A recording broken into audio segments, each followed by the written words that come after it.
आप मीडिया बंधुओं को जनसुराज कार्यालय में हार्दिक स्वागत है कि आप लोगों ने आया और बिहार में जो व्यवस्थाएं है, जो लूट खरोस्ट की जो सिस्टम चल रही है, उस आवाज़ को बुलंद करने में अपनी भूमिका निभाने के लिए आप लोगों ने जो समय दिए, इसके लिए धन्यवाद।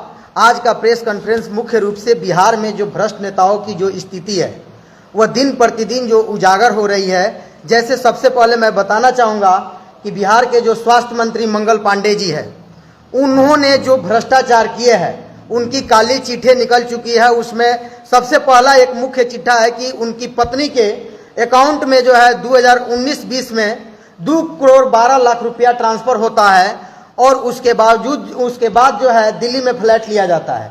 और फ्लैट लेने के लिए जब इतने पैसे उनके पास अवेलेबल था, फिर दिलीप जायसवाल जी से कर्ज लेने की कहां से बात आती है, इस पे मंगल पांडे जी जवाब देंगे। साथ ही साथ जो है नीतीश कुमार के जो दाहिने हाथ माने जाते हैं अशोक चौधरी जी लगभग 200 करोड़ का बेनामी संपत्ति को उन्होंने खरीदा है, जिसमें 23 कट्ठा का प्लॉट उन्होंने विक्रमगंज में पटना में खरीदा हुआ है। और यह पैसा, इतनी अपराध पैसा कहां से आती है? और उनकी बेटी का जो एंगेजमेंट होता है और शादी के बीच के दौरान में यह संपत्ति 200 करोड़ का आदान प्रदान होती है। यह जांच की विषय है कि इतनी बड़ी संपत्ति अचानक कहां से आती है और यह पैसा कहां से आती है कि इतनी बेनामी संपत्तियां खरीदी जाती है। तीसरी चीज है जो पश्चिम चंपारण की स्थिति है, स्थानीय सांसद संजय जायसवाल, आप लोग भी देखे होंगे, जो लगातार फेसबुकिया नेता बने हुए हैं। सबसे पहला चीज है कि वह सिर्फ उनकी गंगोत्री जो है विकास की, वह फेसबुक पे ही चलती है। आप देखे होंगे जितनी विकास की बातें होती है फेसबुक पे, लेकिन जनता के बीच जाकर कभी विकास की बातें नहीं करते हैं। यदि जनता के बीच जाकर वह विकास की बात करने लगे, फिर संजय जायसवाल के यह दुर्दशा लोग कर देंगे कि वह फिर जनता के बीच जाने वाले नहीं रहेंगे। इसलिए वह सोशल मीडिया पे, सिर्फ फेसबुक पे अपनी विकास की गंगोत्री बात है। तीसरी चीज है, उनकी स्थिति यह है कि पश्चिम चंपारण का विकास इसलिए भी नहीं हुआ कि संजय जायसवाल जो अनुकंपा के सांसद रहे हैं और पश्चिम चंपारण के जनता ने, बेतिया संसदीय क्षेत्र के जनता ने जो 4 बार से जिताने के काम की मोदी जी के नाम पे, इनका तो अपना कोई जनाधार नहीं है। यदि जनाधार होता है तो जब बीजेपी छोड़ करके इन्होंने चुनाव लड़ने के लिए जब आरजेडी से जाकर चुनाव लड़ा था तो इनको टोटल 5000 वोट आया था। इससे आप अनुमान लगा सकते हैं कि इनकी क्या जनाधार है। और यह भ्रष्टाचार की इतनी सिस्टम बना के रखे है कि पूरे बिहार के अगर दौरा आप करेंगे, भ्रमण करेंगे, तब बिहार में सबसे अगर बदतर स्थिति में कोई संसदीय क्षेत्र है तो वह पश्चिम चंपारण के बेतिया संसदीय क्षेत्र है। इसका मुख्य कारण है कि संजय जायसवाल अपने दलालों का अड्डा बना के रखे है, लूट खरोश की अड्डा बना के रखे है। जो जांच की बात करते हैं संजय जायसवाल, तो इतने अगर निष्पक्ष होते तो जो बेतिया में जो छावनी का ओवरब्रिज बनाया गया, ओवरब्रिज आज भी प्रॉपर नहीं बन पाया और वो ओवरब्रिज का स्थिति यह है कि वहां पे बड़ी गाड़ियां नहीं घूम पाती है। उसका जांच क्यों नहीं हुआ? अगर वो बोलते हैं कि मैं ईमानदार हूं तो उनकी मां के नाम से वहां की पेट्रोल पंप चलता है, उस पेट्रोल पंप के कारण उस ओवरब्रिज का अलाइनमेंट बदला गया। यह कटु सत्य है। यदि जांच की बात वो करते हैं, निष्पक्ष है, तो उस ओवरब्रिज के जांच होना चाहिए कि आखिर उसका घोटाला किसने किया कि ओवरब्रिज की बेहतर व्यवस्था नहीं बन पाया। इतना तक देख लीजिए, छावनी ओवरब्रिज के नीचे से जो अप्रोच रोड है, अप्रोच रोड की स्थिति देख लीजिए आप जाकर के, कितनी गड्ढा है, नीचे से जाने वाले लोगों की क्या दुर्दशा है, आप खुद अनुमान लगा सकते हैं। पश्चिम चंपारण में ड्रेनेज सिस्टम की बात कीजिए तो संसद साहब के क्षेत्र में ड्रेनेज सिस्टम नहीं है, तो जो अपने घर के पास अगर ड्रेनेज सिस्टम नहीं बना पाते हैं, अपने घर के पास बेहतर व्यवस्था नहीं बना पाते हैं, तो वह क्षेत्र की व्यवस्था क्या करेंगे? और देख लीजिए, अगर जांच की विषय है तो संजय जायसवाल जी बताए खुले कैमरे पे आकर के जनता के बीच कि अगर पश्चिम चंपारण में अगर अवैध तरीके से कोई रोड कब्जा करके रखा है तो वह संजय जायसवाल है, उनकी पत्नी है। आप हॉस्पिटल रोड में सबसे ज्यादा अवैध कब्जा है रोड का तो हॉस्पिटल रोड का है। अगर एम्बुलेंस जाता है उस रोड में, अगर अपोजिट से एक गाड़ी आती है तो एम्बुलेंस 2-2 घंटा जाम में फंसे रहता है और मरीज वहां दम तोड़ देता है। उसका जिम्मेवार कौन होगा? यहाँ के स्थानीय सांसद होंगे। इतना तक गवर्नमेंट मेडिकल कॉलेज की स्थिति आप लोगों से भुलाया नहीं है। पूरी तरह से मेडिकल कॉलेज दलालों की अड्डा बनी हुई है, लेकिन यह सांसद सिर्फ फेसबुक पर आकर बोलते हैं कि जांच होती है, यह व्यवस्थाएं उपलब्ध है, लेकिन कभी स्थानीय सांसद ने जाकर, जिनके घर से 100 मीटर की दूरी पे वह हॉस्पिटल हो, वहां पे जाकर कभी व्यवस्थाओं को नहीं देखा। वहां इतनी कचरा भरी हुई है, इतनी दलाली की अड्डा है कि एक गरीबों का इलाज नहीं हो पाता है बेहतर। वहां एक भी सीनियर रेजिडेंट नहीं बैठता है। उनसे इलाज होता है चंपारण वासियों का। जो अभी एमबीबीएस की पढ़ाई कर रहा है, जो पीजी की पढ़ाई कर रहा है, वहां स्टूडेंट इलाज कर रहे हैं। स्टूडेंट के भरोसे लोगों की जीवन को छोड़ा गया है। इसका मुख्य कारण यह भी है कि यदि गवर्नमेंट मेडिकल कॉलेज की व्यवस्था बेहतर हो जाए तो सबसे ज्यादा अगर पश्चिम चंपारण में किसी का नर्सिंग होम चल रहा है, प्राइवेट नर्सिंग होम, तो वह स्थानीय सांसद संजय जायसवाल के परिवार की है। उनकी माता का नर्सिंग होम चलता है, उनकी भौवे का नर्सिंग होम चलता है, उनकी पत्नी का नर्सिंग होम चलता है। इस कारण से बेतिया गवर्नमेंट मेडिकल कॉलेज की व्यवस्था सुदृढ़ नहीं की जाती है। यदि बेतिया गवर्नमेंट मेडिकल कॉलेज की व्यवस्था सुदृढ़ हो जाए तो फिर इस संजय जायसवाल की पत्नी के पास जो 300-400 महिलाओं का पुर्जा लगता है, उनकी माता के पास लगता है, उनकी बहू के पास लगता है, वह मरीज गवर्नमेंट मेडिकल कॉलेज में इलाज कराएंगे, फिर इनकी नर्सिंग होम नहीं चलेगी। इनकी मंशा यदि साफ होती तो गवर्नमेंट मेडिकल कॉलेज की व्यवस्था सुदृढ़ होती।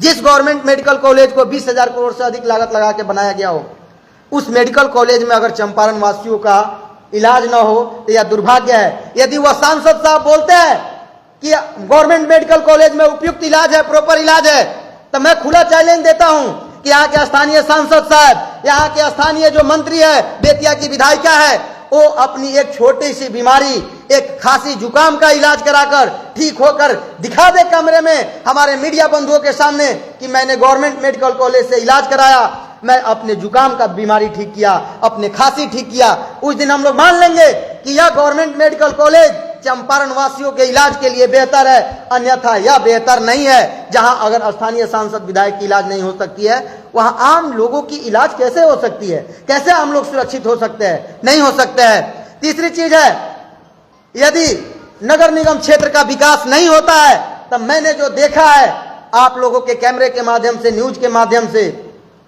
यह नगर निगम का विकास का बाधक यही स्थानीय सांसद संजय जायसवाल जी है। कुछ अपने लोगों को यहां से वार्ड पार्षद जीता नगर निगम में बैठाए हुए हैं और वह लॉबी चला करके यहां के नगर निगम में विकास नहीं होने देते हैं। यहां जो है, यहां के मेयर को काम करने से बाधा पहुंचाते हैं। इस कारण से भी नगर निगम का विकास नहीं हुआ है।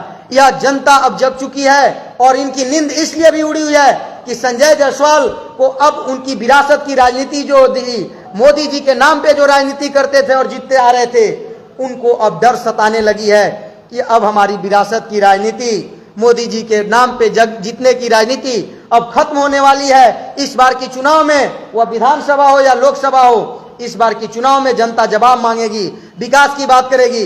यदि देख लीजिए, जिस संसदीय क्षेत्र से 4 बार लगातार एक सांसद जीतता हो और उस संसदीय क्षेत्र में स्कूल बेहतर नहीं हो, स्कूल की व्यवस्था बढ़िया नहीं हो, तो यह दुर्भाग्य है पश्चिम चंपारण की। अब मैंने जब क्षेत्र में गया तब मैंने देखा, आप लोगों ने भी न्यूज में चलाया था, यही सिरिसिया जो बेतिया से मात्र 10 किलोमीटर की दूरी पे है, मेन हाईवे के बगल में है, सिरिसिया अड्डा पे एक विद्यालय है, जिस विद्यालय में आज तक 15 सालों के बाद भी वहां भवन नहीं उपलब्ध है। उस विद्यालय में जाने का रोड उपलब्ध नहीं है। वहां गरीबों के बच्चे इस स्थिति में पढ़ रहे हैं। गन्ना के खेत के बीच में वह विद्यालय स्थित है।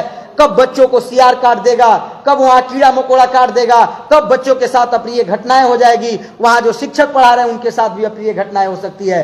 लेकिन यहाँ के सांसद और विधायक को उस विद्यालय का आज तक सुध लेने का मौका नहीं मिला। इसलिए नहीं मिला कि लोग तो लूट खरोस्ट में बने हुए हैं। एक और विद्यालय, अभी हम लोगों ने जब क्षेत्र भ्रमण में गया तो एक लांगट टोली प्राथमिक विद्यालय है, शुक्ला टोली, चनपटिया विधानसभा क्षेत्र के अंतर्गत।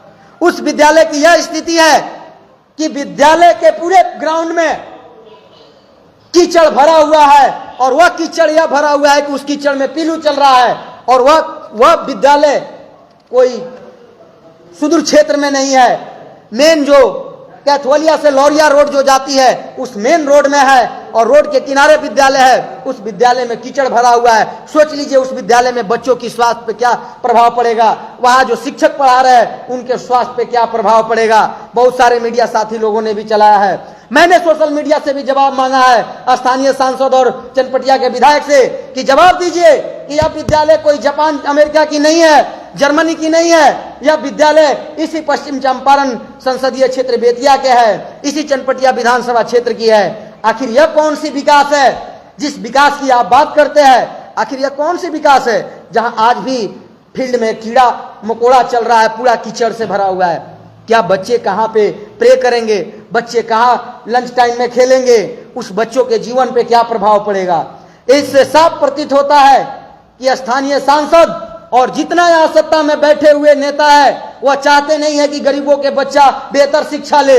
यदि गरीबों के बच्चे बेहतर शिक्षा ले लेंगे फिर इन लोगों की राजनीति 5 केजी अनाज का नहीं चलेगा। यह दुर्भाग्य है, जिस राज्य में, जिस देश में आजादी के 80 साल बाद भी अगर वहां के जनता 5 किलो अनाज के लिए आश्रित है, तो वहां सत्ता में बैठे हुए विधायक, सांसद और वहां के मंत्री और इस सरकार को लानत है जो आज तक आजादी के बाद भी उन लोगों को भीख के राशन पे जीने के लिए मजबूर किया है।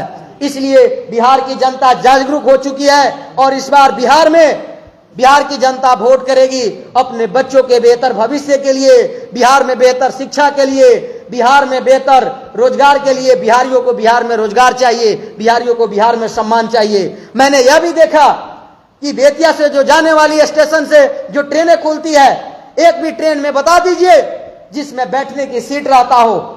जो सांसद 4 बार से जीतता हो, उसके जिला मुख्यालय से जो ट्रेनें खुलती जाती हो, उस ट्रेन में बैठने के लिए उस क्षेत्र के लोगों को नई जगह मिलता हो। पटना जाने के लिए एक ट्रेन है और दूसरी ट्रेन चली है वंदे भारत। अब बता दीजिए कितने गरीब वंदे भारत से पटना जा पाएंगे इलाज कराने। कितने गरीब परिवार के लोग जो है अगर पटना इलाज कराने जाना हो तो वह करा पाएंगे। तो यह विकास हो रही है। यह अगर संसद को साहब को एक बार बेतिया से जाने वाली मुजफ्फरपुर और पटना ट्रेन में अगर एक बार बैठ जाए तो उन्हें समझ में आ जाएगा कि चंपारण वासियों और बिहार के लोगों को कितनी दर्द है, कितनी दुख है और इन लोगों ने लूट खरोच का अड्डा बना के रखा है। इसका सबसे बड़ा दोषी स्थानीय सांसद संजय जायसवाल जी है।